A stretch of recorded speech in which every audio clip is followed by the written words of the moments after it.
It looks as if the system cannot reform itself.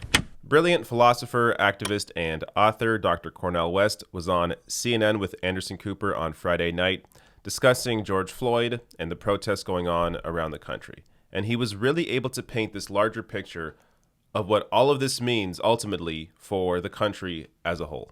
Watch. We are witnessing America as a failed social experiment. And what I mean by that is that the history of black people for over 200 and some years in America has been looking at America's failure. Its capitalist economy could not generate and deliver in such a way that people could live lives of decency.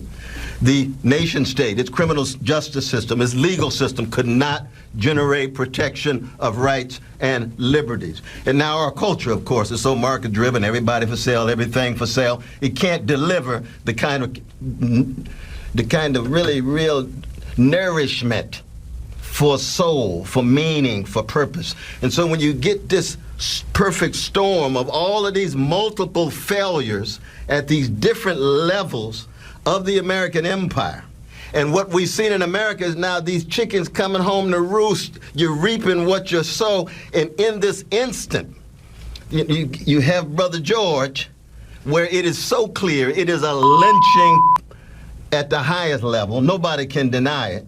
And I thank God that we have people in the streets. Can you imagine this kind of lynching taking place and people are indifferent? People don't care? People are callous? All right, so first, I just want to apologize quickly for the beeping at the end of that clip. I had to bleep out a couple of words. Just YouTube has issues with certain words, and I want to ensure that people could actually view this video publicly. But with that said, I think you all got what he was saying there. Can you imagine, just commenting on the end of that clip, can you imagine if what happened to George Floyd, if that happened and there was no real anger or reaction to it? I mean, it would show that pretty much we're resigned to this broken system, to this rigged system. But because we are seeing this fight, it shows that there is actually some hope left. And what Cornel West is able to do here is connect this injustice of what happened to George Floyd to the failure of American capitalism as a whole, as what he calls it, the failed social experiment. So connecting it to the capitalist economy that could not deliver lives of decency for the masses, connecting it to the legal system that cannot generate protections and rights and liberties for people, connecting it to American culture as a whole that is consumed by capitalism. So if this was a one-off example, if what happened to George Floyd never happened, and it really was just a bad apple, do you think you'd be seeing this reaction in the streets? No, because what happened to George Floyd is a representation of not even just what happens all the time in terms of the police force, but what happens all the time to millions of Americans. What happens to essentially their lives because of the way that the system is designed, that holds people down, that doesn't allow them to prosper and benefit in the ways that the very few at the top benefit. Now, this is really, I mean, the reaction in the streets is a natural result of this failed system. So anybody that is angry about, what you want to call riots or protests, if you're angry about that, you should be angry at what led to that, at the rigged system that led to that. You would not be seeing this reaction if people were happy, if people lived good lives. And this was just one bad example of what happened in the criminal justice system. No, this is broadly what happens. Again, not just in the police, not just in the police force and what they do, but broadly in the system of how people are treated. Now, you may ask, but how about Barack Obama, right?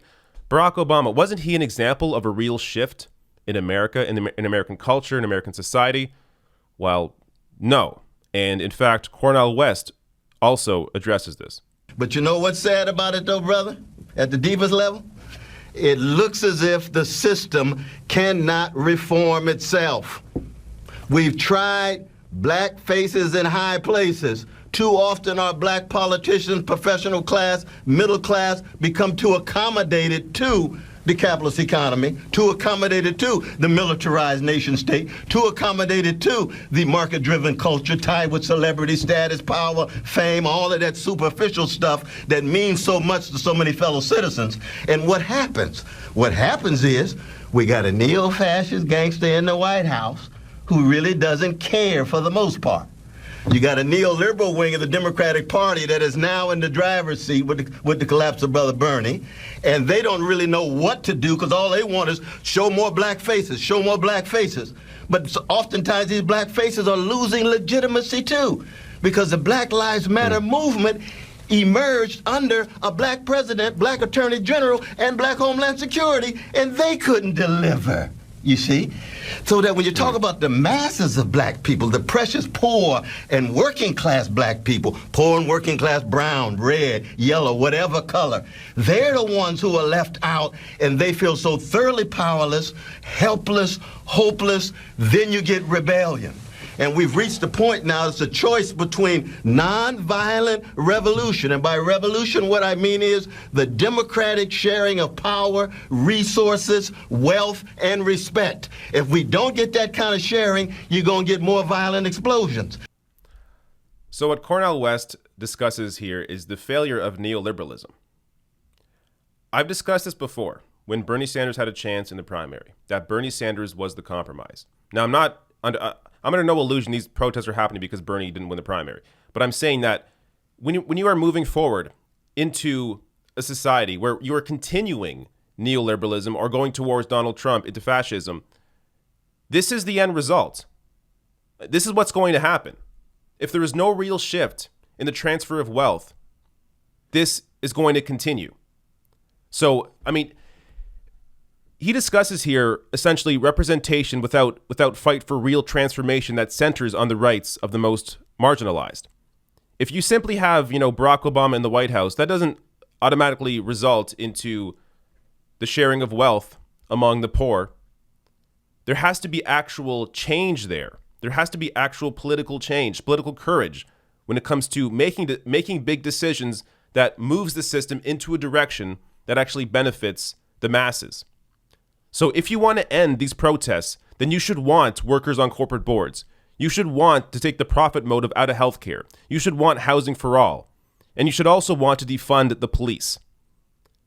Because what we have seen is that continued social spending cuts under neoliberalism, while police budgets have inflated.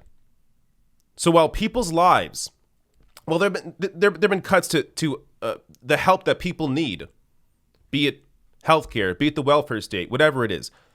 While those cuts have been going on, police budgets have either not changed or they've increased. And actually, The Intercept recently did a piece on this. New York City and Los Angeles to slash budgets, but not for police. Public budgets have always been a reflection of the priorities of those in power. And in the U.S., that priority for decades has been what leaders have called, quote-unquote, public safety, which in reality has translated into mass criminalization. The U.S. spends some $100 billion annually on policing, most of it coming from local budgets, and an additional $80 billion on incarceration, according to a detailed 2017 report by the Center for Popular Democracy. In cities across the country, policing alone can take up anything between a third and 60% of the entire annual budget. Investing in police at the cost of public goods, like health infrastructure, education, and social support, has a disproportionate impact on poor and Black and Latino communities in particular, the same communities that are also most impacted by over-policing and by COVID-19. So the same approach is continuing under COVID-19 of defunding healthcare, defunding education, defunding social support, while continuing to invest in the police. So what kind of society do you think that leads to? I mean, you end up having this system where the priority is criminalization. The priority is locking people up. And actual help, healthcare, actual support for people is put to the side, is forgotten about. So what do you expect to happen? These riots, these protests are just a natural result of this rigged system. And unless anything is changed at the foundational level to how this all operates, in terms of doing something to share the wealth, doing something to invest in healthcare, take profit out of it, doing something to guarantee housing to people, unless any massive change is done, this is going to continue happening. And Cornel West here, as always, does a fantastic job breaking it all down.